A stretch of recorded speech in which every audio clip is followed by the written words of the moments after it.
একদিন খুব কড়া রোদ উঠেছিল, চারপাশ ছিল প্রচণ্ড গরম। একটা কাক তৃষ্ণায় ছটফট করছিল। সে এক ফোঁটা পানির জন্য এদিক ওদিক অনেক উড়ল, কিন্তু কোথাও পানি পেল না।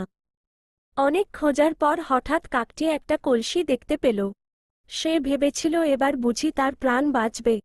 কাকটি খুব খুশি হয়ে কলসির মুখে বসল এবং ভেতরে তাকাল। কিন্তু হায়, পানি ছিল কলসির একেবারে তলায়। সে তার লম্বা ঠোঁট দিয়ে পানি ছোঁয়ার অনেক চেষ্টা করল, কিন্তু কিছুতেই পারল না। তবে কাকটি দমে যাওয়ার পাত্র ছিল না। সে দমে না গিয়ে একটা দারুণ বুদ্ধি বের করল। সে দেখল আশেপাশে অনেক ছোট ছোট পাথর পড়ে আছে।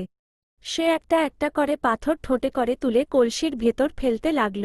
পাথর যত কলসির নিচে জমা হতে লাগল, পানির স্তরও তত ধীরে ধীরে ওপরে উঠতে লাগল। শেষে পানি কলসির একদম মুখে চলে এলো। তখন কাকটি খুব আয়েশ করে পানি খেয়ে তার তৃষ্ণা মেটাল।